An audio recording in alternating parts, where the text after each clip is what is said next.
Nitric acid को देखते हैं, ठीक है बेटा।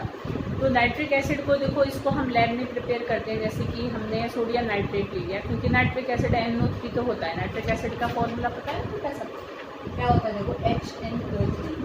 तो हम ऐसे कोई भी नाइट्रेट छांट लेंगे, जैसे N में NO3 ले लिया, तो उसमें हम सल्फ्यूरिक एसिड डाल देंगे। तो जब इसमें सल्फ्यूरिक एसिड डालेंगे तो क्या होगा, HNO3 प्लस जो हमारा सोडियम है तो सोडियम सल्फेट बाहर निकल जाएगा, ठीक है। तो यहाँ NaHSO4 बनता है, मतलब सोडियम हाइड्रोजन सल्फेट, ठीक है। और साथ में नाइट्रिक एसिड बन जाती है, क्योंकि नाइट्रिक एसिड में एक ही H चाहिए, तो दूसरा H फिर उसी साल्ट में चला जाता है, ठीक है बेटा। तो सिंपल ध्यान रखना है कि सोडियम नाइट्रेट प्लस H2SO4 से हमें क्या मिलती है, नाइट्रिक एसिड मिलती है, साथ में NaHSO4 बाहर निकल जाता है। कॉमर्शियली इसको हम जो प्रिपेयर करते हैं that is with the help of Ostwald's process. तो इसको तुम कर सकते हो, क्योंकि बेटा कुछ काफ़ी सारे टॉपिक्स स्किप हो रहे हैं, तो जो बच जाते हैं फिर उनको तुम्हें अच्छे से करके जाना है, क्योंकि उनमें से फिर क्वेश्चंस आने के चांसेस बढ़ जाएंगे, जिसमें से पहले भी कभी नहीं आएंगे। तो ओसवाल्ड प्रोसेस तुम कर लेना, ठीक है, निशान लगा देंगे। तो ओसवाल्ड प्रोसेस में देखो हम क्या करते हैं कि हम अमोनिया में ऑक्सीजन गैस पास करते हैं। तो ये 3 स्टेप में जाके रिएक्शन होता है बेटा, कि सबसे पहले हम क्या करते हैं कि अमोनिया में ऑक्सीजन गैस को पास करेंगे तो NO गैस बनेगी, नाइट्रिक ऑक्साइड बनेगी, पहले पानी निकल जाएगा। ये जो नाइट्रिक ऑक्साइड बनी NO, फिर ये और ऑक्सीजन के साथ जैसे उसको मिलेगी तो NO2 बना लेगी। ये तुम्हें पीछे क्वेश्चन में भी बताया था कि NO को जैसी ऑक्सीजन मिलती है वो NO2 में कन्वर्ट हो जाती है, ब्राउन कलर की गैस में। फिर ये जो NO2 बनेगा उसमें हम फिर पानी डालेंगे। मतलब पहले क्या करा हमने, सिंपल बस अमोनिया में ऑक्सीजन ही देते रहे। ऑक्सीजन देने से पहले बना NO, फिर उसी NO ने ही ऑक्सीजन लेकर वो कन्वर्ट हो गया NO2 में, ठीक है। तो मतलब थोड़ी देर तक ऑक्सीजन देने के बाद फिर हम उसमें पानी डालते हैं, तो पानी NO2 के साथ मिलकर क्या बना लेता है, नाइट्रिक एसिड बना लेता है, ठीक है। साथ में NO अलग निकल जाता है। NO जो अलग निकलता है ना, उसको दोबारा से पास कर देते हैं सेकंड स्टेप में, समझ रहे ना। देखो बेटा, पहले स्टेप में NO बना, दूसरे स्टेप में NO रिएक्ट कर रहा है, तीसरे स्टेप में भी NO बन रहा है। तो ये जो NO बना उसको दोबारा से इस दूसरे स्टेप वाले हम कंपार्टमेंट में डाल देते हैं, ताकि जितना NO बन रहा है वो दोबारा यूज़ होकर और नाइट्रिक एसिड बनाने में यूज़ होता है, ठीक है बेटा। तो इससे जो नाइट्रिक एसिड हमें इस मेथड से प्राप्त होती है वो 68% कंसनट्रेटेड होती है, ठीक है। मतलब उसमें एक तरीके से 100 में अगर मैं देखूँ तो 68 ग्राम उसमें नाइट्रिक एसिड होती है, ठीक है। अब नाइट्रिक एसिड का हम स्ट्रक्चर देखें। चलो स्ट्रक्चर को मैं ब्लैक बोर्ड पे बताती हूँ बेटा, तुम्हें देखो। तो अगर मैं इसका स्ट्रक्चर ब्लैक उससे देखो क्या होता है कि नाइट्रिक एसिड में ये नाइट्रोजन देखो इस तरीके से एक ऑक्सीजन यहाँ पर हाइड्रोजन से बॉन्ड बना लेगा। अब तुम देखो कि तुम कहोगे इसमें वैलेंसी तो पूरी नहीं हो रही है ऑक्सीजन की। देखो नाइट्रोजन तो 3 बॉन्ड बनाएगा, 3 अपने इलेक्ट्रॉन दे सकता है। उसके पास देखो क्या है, 5 इलेक्ट्रॉन है वैलेंस शेल में, होती है ना बेटा, ठीक है। अब लो उसके पास वेकेंट डी ऑर्बिटल तो है नहीं कि जो एक इलेक्ट्रॉन को एक्साइट करा देगा, ठीक है। अब देखो इस ऑक्सीजन की तो 2 बॉन्ड बन गए, इसका काम तो पूरा हो गया, ठीक है। अरे बेटा बात समझ। अब इसमें देखो क्या होगा कि एक ऑक्सीजन को ही ये अपने दोनों इलेक्ट्रॉन दे देगा। मतलब पहले इस ऑक्सीजन को, पहले यहाँ की बॉन्ड को पीछे समझेंगे। अब ऐसे समझो नाइट्रोजन ने अपने 3 p के जो हाफ फिल्ड ऑर्बिटल थे वो ऐसे इसने एक ऑक्सीजन को तो 2 दे दिए, उसके 2 इलेक्ट्रॉन, हर ऑक्सीजन को 2-2 इलेक्ट्रॉन चाहिए। इस ऑक्सीजन को दोनों इलेक्ट्रॉन नाइट्रोजन ने दे दिए। इस वाली ऑक्सीजन ने एक इलेक्ट्रॉन नाइट्रोजन से ले लिया, एक हाइड्रोजन से ले लिया। अब इस ऑक्सीजन को ये अपने दोनों इलेक्ट्रॉन ट्रांसफर कर देता है, ठीक है। मतलब बॉन्ड बनाता है जिसमें एक इलेक्ट्रॉन, समझ में आ रही बेटा बात। तो इसमें यहाँ इसको क्या करेगा कि यहाँ पर इसके साथ एक तरीके से ऐसे भी समझ सकते हो कि हम ऐसे भी कह देते हैं कि कोऑर्डिनेट बॉन्ड बना देगा, ऐसे भी हम कह सकते हैं, क्योंकि इसको 2 इलेक्ट्रॉन चाहिए और इसके पास 2 इलेक्ट्रॉन, लोन पेयर तो ये डोनेट कर सकता है।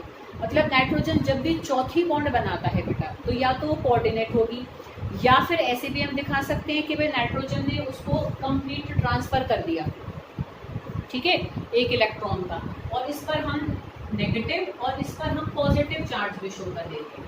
मतलब दोनों में से हम किसी भी तरीके से शो कर सकते हैं कि या तो हम ऐसे कहें कि भाई नाइट्रोजन ने जो चौथी बॉन्ड बनाई है तो उस ऑर्बिटल में 2 इलेक्ट्रॉन थे, तो एक इलेक्ट्रॉन तो उसने शेयर कर लिया और एक इलेक्ट्रॉन उसने पूरा उसको ट्रांसफर कर दिया। या ऐसे भी शो कर सकते हैं कि उसने 2 इलेक्ट्रॉन की क्या करा, कोऑर्डिनेट बॉन्ड बनाए, मतलब पूरे के पूरे उन दो उसको शेयर कराए, खुद उससे उसने कुछ नहीं लिया, खुद भी यूज कर रहा है उन दो को और उसे भी एक तरीके से यूज करवा रहा है। अरे बेटा बात समझ में, ठीक है। तो इस तरीके से ये हमारा नाइट्रिक एसिड का स्ट्रक्चर है, जिसमें हम देखो ऐसे भी कह सकते हैं कि रेजोनेंस है। भाई नाइट्रोजन अगर इस ऑक्सीजन के साथ दो बॉन्ड और इसके साथ सिंगल बॉन्ड बना सकता है, तो इसके साथ सिंगल और इसके साथ दो बॉन्ड भी बना सकता है, ठीक है। तो हम इस तरीके से भी इसके स्ट्रक्चर को शो कर सकते हैं कि फिर इधर इसको नेगेटिव और इसको पॉजिटिव बनाकर डबल बॉन्ड बनाना है, ठीक है। तो हम ऐसे भी इसके रेजोनेटिंग स्ट्रक्चर को शो कर सकते हैं। यहाँ आ रही ना बेटा बात समझ में, कि या तो हम कहें कि कोऑर्डिनेट बॉन्ड है, या फिर हम कहें कि भाई ऑक्सीजन, क्योंकि देखो अपना एक इलेक्ट्रॉन तो शेयरिंग के लिए दे सकता है, ठीक है। तो ऑक्सीजन ने अपना यहाँ पर एक इलेक्ट्रॉन एक तरीके से शेयरिंग के लिए दिया, तो इसलिए इसने इसको दो इलेक्ट्रॉन तो दिए, पर एक इलेक्ट्रॉन इसको ऑक्सीजन से वापस मिल गया, तो इसलिए इस पर एक इसने क्योंकि पूरा ट्रांसफर किया तो इस पर नेगेटिव आ जाएगा, और एक इसने दिया इसलिए इस पर पॉजिटिव आ जाएगा, इसने एक एक्स्ट्रा ले लिया तो इस पर पॉजिटिव आ जाएगा। तो ऑक्सीजन एक इलेक्ट्रॉन तो इससे पूरा ले रहा है, एक इससे शेयरिंग के थ्रू यूज कर रहा है, तो दो इलेक्ट्रॉन आ रहे हैं इसके पास, ठीक है बेटा। आ रही है बात समझ में। नाइट्रोजन ने दो दिए, तो तुम कहोगे दो पॉजिटिव क्यों नहीं आ रहे, क्योंकि इसने दो तो इसको दिए, पर इसने एक इलेक्ट्रॉन ऑक्सीजन का शेयर करके ले भी तो लिया ना एक तरीके से, तो इसलिए ओवरऑल इस पर एक पॉजिटिव चार्ज रहेगा, इस पर एक नेगेटिव चार्ज रहेगा, ठीक है। आ रही है बात समझ में। तो मतलब ये क्या है, नाइट्रिक एसिड का स्ट्रक्चर है, जिसमें नाइट्रोजन ने 4 बॉन्ड बना रखे हैं। नाइट्रोजन 4 से ज़्यादा बॉन्ड नहीं बना सकता, it can't extend it's covalency beyond 4। ये क्वेश्चन हमने पहले करा था, 5 में बना ही नहीं सकता, क्योंकि 5वां ऑर्बिटल ही नहीं है इसके वैलेंस शेल में, ठीक है। जनरली 3 बॉन्ड ही बनाता है, चौथी अगर बनाता है तो या तो कोऑर्डिनेट होती है या फिर नाइट्रोजन पर पॉजिटिव चार्ज आ जाता है, ठीक है, ऐसे ध्यान रखना है। तो ये दोनों इसके रेजोनेटिंग स्ट्रक्चर्स हैं। तो हम ऐसे हाइब्रिड स्ट्रक्चर अभी जब इसका बनाते हैं, तो देखो हम ऐसे सिंपल ऐसे करके शो कर देते हैं कि वे डबल बॉन्ड दोनों पर घूम रही है, ठीक है, और दोनों पर ही नेगेटिव चार्ज घूम रहा है और इस पर पॉजिटिव है। तो अगर हम एक स्ट्रक्चर बनाएं तो ये रेजोनेंस हाइब्रिड बना सकते हैं, या फिर हम ये दो से हम किस तरीके से डिस्ट्रीब्यूशन है इलेक्ट्रॉन का इन नाइट्रिक एसिड, इसको हम शो कर सकते हैं। तो ये हमने नाइट्रिक एसिड की प्रिपरेशन और उसका स्ट्रक्चर देखा। अब हम नाइट्रिक एसिड की प्रॉपर्टीज़ को देखेंगे। तो इसकी प्रॉपर्टीज़ में देखो, तुम एकदम से जब उस पेज की मैं पिक्चर भेजूंगी देखोगे तो तुम्हें लगेगा वो कितने सारे रिएक्शन है, मैं तो बड़ी परेशान कर रही है, इतना रिएक्शन याद करेंगे। तो इसमें देखो रिएक्शन तो है ना, आए भी हुए हैं बोर्ड में, अब एक ही बात भी है, पर एक इसका पॉजिटिव पॉइंट ये है कि इनके रिएक्शन में ना सीक्वेंस बन जाती है, तो याद करना बड़ा आसान है ना, तो कोई इतनी दिक्कत नहीं आएगी। तो वो सीक्वेंस तुमको मैं समझा दूँगी, ठीक है। तो तुम बहुत आराम से इनको सीक्वेंस को समझ के you can easily learn these reactions. पर जब वो सीक्वेंस समझ में आ जाए और लर्न करो तो साथ साथ बेटा रफ कॉपी में लिख कर जरूर देख लेना, नहीं तो फिर सब बराबर है, फिर कुछ नहीं याद रहने वाला, ठीक है। तो हम प्रॉपर्टीज़ ऑफ नाइट्रिक एसिड को देख रहे हैं। तो सबसे पहले हम एसिडिक नेचर देखेंगे, क्योंकि नाइट्रिक एसिड है, भाई नाम में ही एसिड है, तो हम we can confirm it by some reactions of nitric acid कि how can we see that it is एक तरीके से क्या है, इट इज़ एन एसिड, ठीक है। तो जैसे कि देखो कैल्शियम ऑक्साइड है, सोडियम कार्बोनेट है, तो ये कैल्शियम के ऑक्साइड्स होते हैं, जो इनके कार्बोनेट्स होते हैं, तो ये बेसिक नेचर के होते हैं, ठीक है। तो बेसिक नेचर वाले साल्ट्स के साथ अगर ये रिएक्ट कर जाए तो it means it is N acid, ठीक है। तो CaO के साथ जब नाइट्रिक एसिड रिएक्ट करती है तो कैल्शियम नाइट्रेट बना लेता है। ऐसे सोडियम कार्बोनेट के साथ जब नाइट्रिक एसिड रिएक्ट करेगी तो हमारा यहाँ पर क्या है, सोडियम नाइट्रेट बन जाएगा। इन दोनों में से कोई एक तुम ध्यान रख सकते हो, ठीक है, मतलब इनमें ऐसे कोई सीक्वेंस नहीं है, पर ये दो रिएक्शन है, तो कोई एक भी ध्यान रख सकते हो कि बस नाइट्रिक एसिड जो बेसिक नेचर वाले साल्ट्स हैं, जैसे CaO है, सोडियम कार्बोनेट है, उनके साथ रिएक्ट करके उनके रेस्पेक्टिव नाइट्रेट साल्ट्स बना देते हैं। कैल्शियम ऑक्साइड के साथ करेगी तो कैल्शियम नाइट्रेट बन जाएगा, सोडियम कार्बोनेट के साथ करेगी तो सोडियम नाइट्रेट बन जाएगा, ठीक है। तो ये तो हमने इसका एसिडिक नेचर देखा। अब हम जो मेन इसकी प्रॉपर्टीज़ हैं वो है it is an very good oxidising agent, ठीक है, it is a very good oxidising agent, मतलब बहुत अच्छा ही ऑक्सीडाइजिंग एजेंट होता है। जैसे कि वो तो तुमने देखे कंफ्यूज, तो देखो जैसे कि नाइट्रिक एसिड जो होती है वो क्या है, एक बहुत अच्छा ऑक्सीडाइजिंग एजेंट होती होती है, मतलब कहीं भी ऑक्सीजन देनी है तो नाइट्रिक एसिड को डालने से क्या है कि उस रिएक्शन में हम ऑक्सीजन प्रोवाइड कर सकते हैं। तो क्योंकि इसका मेन प्रॉपर्टी ऑक्सीडाइजिंग एजेंट की है, एसिड तो ये है ही, ठीक है, ऑक्सीडाइजिंग एजेंट भी ये बहुत अच्छा होता है, तो उसके हम इसमें कई सारे रिएक्शंस देखने वाले हैं। अब देखो ध्यान रखना, हम नाइट्रिक एसिड जब ऑक्सीडाइजिंग एजेंट बिहेव करता है तो डाइल्यूट नाइट्रिक एसिड भी अच्छा ऑक्सीडाइजिंग एजेंट होता है और कंसनट्रेटेड नाइट्रिक एसिड भी अच्छा ऑक्सीडाइजिंग एजेंट होता है। तो हम जो रिएक्शन देखेंगे जिस भी चीज़ के जिसका कि ये ऑक्सीडेशन एक तरीके से करने का काम कर रहा है, ऑक्सीडाइजिंग एजेंट क्या होते हैं बेटा, जो दूसरे को ऑक्सीजन दे देते हैं, जो दूसरे का ऑक्सीडेशन करा देते हैं। तो ये जिन का ऑक्सीडेशन कर रहा है तो क्या है, उसके हम हर एक के दो दो रिएक्शन देखेंगे। क्यों? क्योंकि डाइल्यूट नाइट्रिक एसिड अलग तरीके से ऑक्सीडाइजिंग एजेंट बिहेव करता है, कंसनट्रेटेड नाइट्रिक एसिड अलग तरीके से ऑक्सीडाइजिंग एजेंट बिहेव करता है, ठीक है। तो डाइल्यूट नाइट्रिक एसिड जब ऑक्सीडाइजिंग एजेंट बिहेव करता है तो ये देखो कॉमन बात बता दी मैं, ध्यान रखना, जितने भी हम इनके ऑक्सीडाइजिंग रिएक्शंस करने वाले हैं, ठीक है, तो जब हम डाइल्यूट नाइट्रिक एसिड को लेंगे तो ध्यान रखना दो प्रोडक्ट हमारे बनेंगे ही बनेंगे, NO और एक H2O। ऐसे ना प्रोडक्ट याद रखना, NOH2O पकड़ लो, और तो जहाँ भी डाइल्यूट नाइट्रिक एसिड आ गई तो तुम अब ऐसे समझो कि 3 प्रोडक्ट बनते हैं जनरली हर रिएक्शन में, तो उन 3 में से 2 प्रोडक्ट तो तुम्हें पता ही है, ठीक। अभी मैं ब्लैक बोर्ड पे भी बता दूंगी, पहले तुम्हें उसका सार में बता दूँ। 2 प्रोडक्ट तो तुम्हें पता ही है। अब तीसरा जो प्रोडक्ट बनेगा वो अकॉर्डिंग टू द रिएक्टेंट है, जो रिएक्टेंट तुम्हें गिवन होगा कि भाई इसका रिएक्शन बताना, ठीक है। तो अभी मैं ब्लैक बोर्ड पे बताऊंगी, कंफ्यूज नहीं होना बेटा, है ना, बड़े प्यार से आराम से बता रहा हूँ। तो डाइल्यूट नाइट्रिक एसिड जब हम डालेंगे तो 2 प्रोडक्ट तुम्हें याद रखने, NO + H2O, ठीक। और कंसनट्रेटेड नाइट्रिक एसिड जब हम डालेंगे तो NO2 और H2O बनता है। तो तुम्हें ये दो याद रखो, देखो ये बहुत हेल्प करेंगे तुम्हें इन सारे रिएक्शंस को समझने के लिए। अब जैसे एक मैं तुम्हें ब्लैक बोर्ड पे समझाऊँ, ठीक है। जैसे कि भाई मान लो हम H2S के साथ देखें, ब्लैक, हाँ, ठीक है, तो हम H2S के साथ इसका रिएक्शन देखेंगे, डाइल्यूट और कंसनट्रेटेड, ये टेस्ट। अब देखो H2S तो तुम्हें वो गिवन करेगा ना, वो कहेगा कि भाई give the oxidising reactions of nitric acid with H2S। तो रिएक्टेंट तो तुम्हें पता ही, जब वो कह ही रहा है कि नाइट्रिक एसिड का रिएक्शन बताओ H2S के साथ, तो एक तो H2S है और एक नाइट्रिक एसिड है, ये तुम्हें पता ही है। अब वो तुम्हें मेंशन कर रहा है कि मान लो ये कंसनट्रेटेड है, उसने तुम्हें बता दिया कि वो कहेगा कि भाई क्योंकि कंसनट्रेटेड के साथ अलग रिएक्शन है, डाइल्यूट के साथ अलग है, तो ये भी मेंशन होगा एग्जाम में, ठीक है।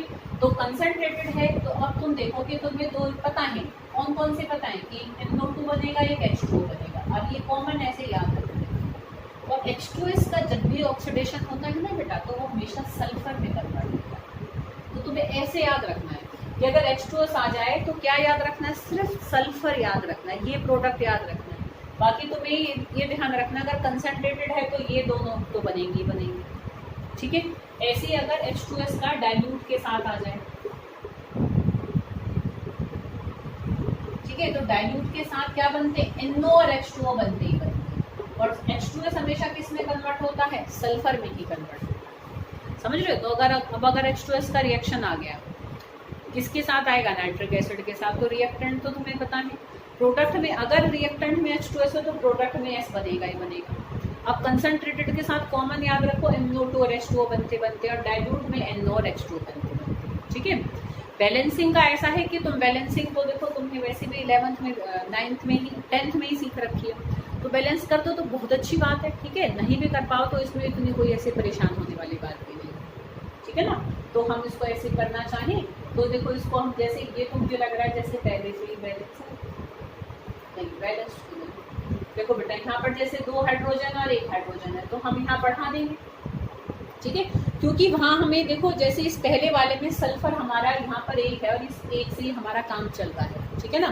तो यहाँ पर अगर हम देखें इसको, अगर हम बैलेंस करें तो चलो पहले 2 लगा के कर देते, तो नाइट्रोजन 2 हो जाएंगे, तो यहाँ पर 2 हो जाएंगे। अब ऑक्सीजन कितने हो गए हमारे, देखो बेटा यहाँ पर, अब हाइड्रोजन यहाँ 2 हो गए, और 2 हाइड्रोजन यहाँ है तो फिर यहाँ पर भी 2 कर देते हैं, तो हाइड्रोजन 4 हो गए ना, तो यहाँ भी 4 हो गए। तो अब 4 और 2 6, और यहाँ पर भी 2 दिया 6, तो यहाँ पर भी हमारे 6 ऑक्सीजन है, 6 ऑक्सीजन है, तो इस तरीके से बैलेंस हो गया। तो ऐसे ही हम इसको भी मतलब बराबर करके बैलेंस करना, टाइम बचे, क्योंकि केमिस्ट्री के पेपर में फिर भी टाइम बच जाता है, मतलब अब वो बच्चे पे डिपेंड करता है। देखो अगर आराम से जल्दी जल्दी अटेम्प्ट करना है तो बच जाए तो आराम से बैठ के तसल्ली से बैलेंसिंग कर दो, ना बचे तो छोड़ दो। मेन रिएक्टेंट प्रोडक्ट लिख दोगे तो भी तुम एक रिएक्शन तो लिख ही रहे हो ना बेटा, ठीक है। फिर भी कंप्लीट आंसर देखो बैलेंसिंग से होता है।